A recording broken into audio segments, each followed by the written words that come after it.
नमस्कार, मैं doctor Ashwin Apte, lake city hospital में नवजात शिशु एवं बच्चों के ऑपरेशंस करता हूँ।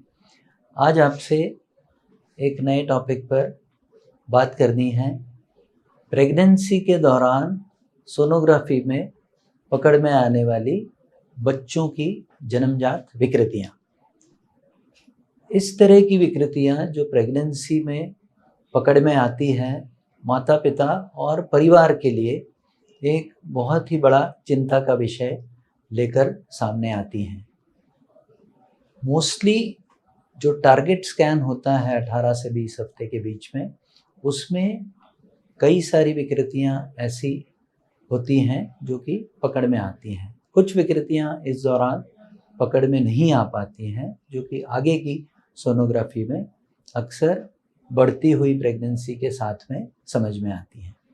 जो कॉमन विकृतियां हम लोग क्लिनिकल प्रैक्टिस में देखते हैं मदर की एंटीनेटल सोनोग्राफी में, उनमें किडनी में सूजन होना, एंटीनेटल हाइड्रोनेफ्रोसिस कॉमन विकृति है, जिसके लिए माता पिता अक्सर परामर्श लेने एक पीडियाट्रिक सर्जन के पास में आते हैं। इस तरह की विकृतियाँ कुछ बच्चों में, कुछ फीटसेस में एक तरफ की होती हैं, कुछ फीटसेस में दोनों तरफ की होती हैं। और शुरुआती प्रेगनेंसी में जो विकृतियाँ, डायलेटेशन पकड़ में आता है, वो धीरे धीरे समय के साथ में कई बार अधिक बढ़ता है, जिसका इलाज प्रेगनेंसी के दौरान कुछ सेंटर्स में होता है। ज़्यादातर बच्चों में प्रेगनेंसी में हम लोग फॉलो करते हैं। 3 हफ्ते 4 हफ्ते के बाद में सोनोग्राफी करके ये देखा जाता है कि किस तीव्रता से ये विकृति बढ़ रही है, उससे किडनी में कुछ नुकसान हो रहा है या नहीं, किडनी के अलावा और शरीर के किसी दूसरे अंग में विकृति तो नहीं दिख रही है। साथ ही प्रेगनेंसी के बाद जब बच्चे की डिलीवरी होती है, तब हम इन विकृतियों को बच्चे पर सोनोग्राफी और बाकी जांचें करके उसकी तीव्रता, उसकी वजह से किडनी में होने वाले विकारों को हम लोग समझते हैं और बच्चे का इलाज प्रेगनेंसी के तुरंत बाद डिलीवरी पर शुरू होता है। शुरुआत में जांचें की जाती हैं देखने के लिए कि कितना सीवियर एनोमली है, और उसके आधार पर कुछ टेस्ट और करवाकर जल्दी से जल्दी हम ट्रीटमेंट करते हैं। दूसरी विकृति जो कॉमनली पकड़ में आती है, बच्चे के दिमाग के अंदर पानी का होना, जिसे हम लोग हाइड्रोकेफेलस कहते हैं।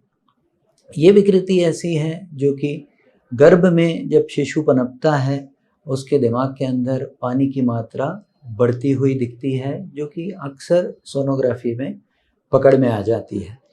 दिमागी तौर पे बच्चा आगे चल के मंदबुद्धि तो नहीं रहेगा, दिमागी तौर पे विकास कैसा होगा, ये सारी चिंताएं माँ बाप को परेशान करती हैं।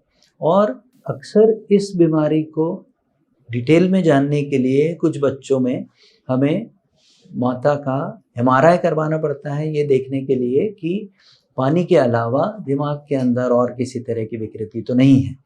कुछ बच्चों में हाइड्रोकेफेलस के साथ में रीढ़ की हड्डी की विकृति कॉमनली देखने को मिलती है, जिसे हम लोग स्पाइना बाइफिडा या न्यूरल ट्यूब डिफेक्ट कहते हैं। इन विकृतियों की सीवियरिटी एक मरीज से दूसरे मरीज में काफ़ी भिन्न हो सकती है। जिन बच्चों में mild form of spina bifida या न्यूरल ट्यूब डिफेक्ट रहता है, उनमें रीढ़ की हड्डी पर ऊपर से नीचे पीछे की तरफ छोटा सा या कुछ बच्चों में बड़ा फोड़ा या डिफेक्ट जैसा रह सकता है।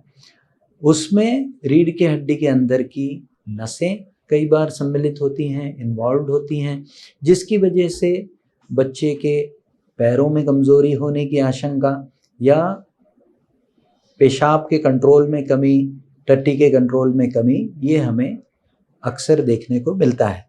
जिन बच्चों में माइल्ड वैरायटी रहती है, उनमें नसें पूरी तरीके से नॉर्मल हो सकती हैं, जिसके साथ में किसी भी तरह की कमज़ोरी, पैरों की कमज़ोरी या पेशाब टट्टी के कंट्रोल में कमज़ोरी नहीं रहती है।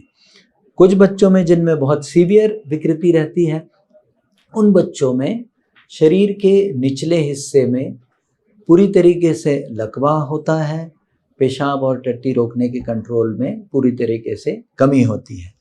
इन बच्चों में जिनमें स्पाइना बाइफिडा या न्यूरल ट्यूब डिफेक्ट की विकृति देखने को मिलती है, इनमें से कई बच्चों में सिर के अंदर पानी की मात्रा हाइड्रोकेफेलस साथ में रहता है, जिसके लिए आगे चलकर डिलीवरी के बाद में बच्चे में ऑपरेशन की आवश्यकता पड़ती है। स्पाइना बाइफिडा का ऑपरेशन करके जो नसें फंसी हुई रहती हैं उनको छुड़ाया जाता है, जो झिल्ली के मेम्ब्रेन्स हैं उन्हें रिपेयर करके नॉर्मल चमड़ी का कवर हम लोग ऑपरेशन के द्वारा बच्चे की पीठ पर कर देते हैं।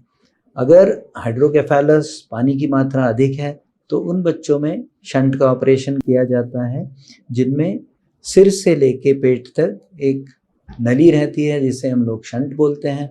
उसके द्वारा पानी का बहाव सिर से लेके पेट तक मेंटेन हो जाता है और दिमाग के ऊपर जो पानी की जोर बढ़ता है वो धीरे धीरे नॉर्मलाइज हो जाता है।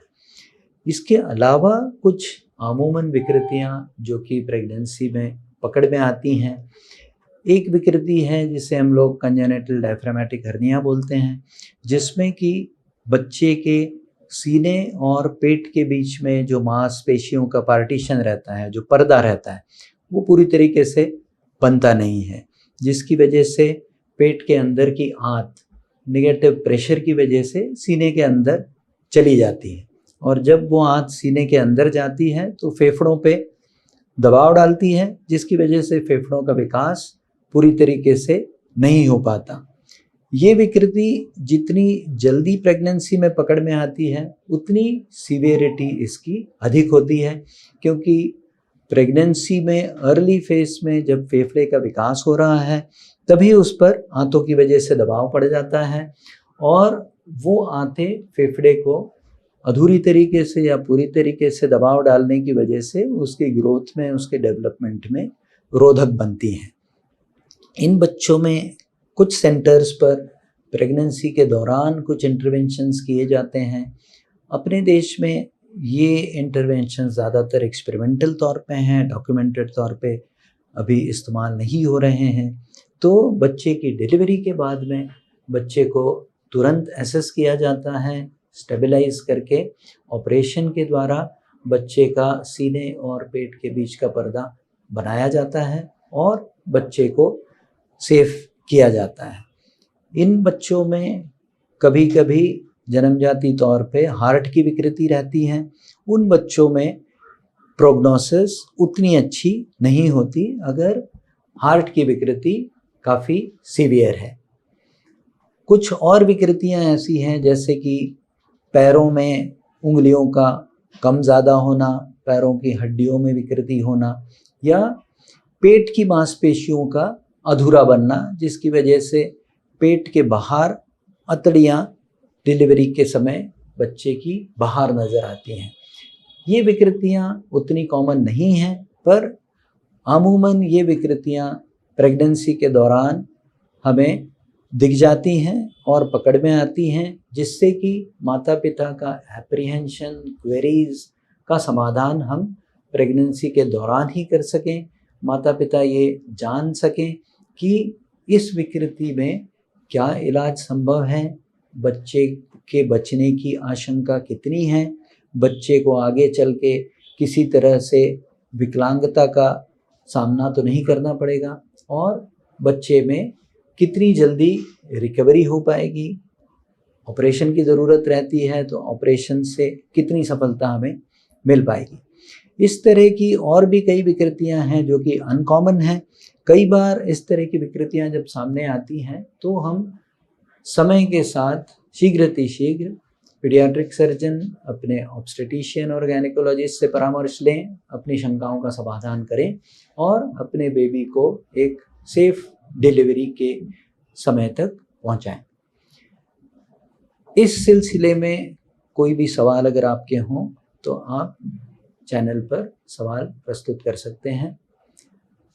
लेक सिटी की ओर से शुभकामनाओं के साथ paediatric surgeon doctor Ashwin Apte. नमस्कार।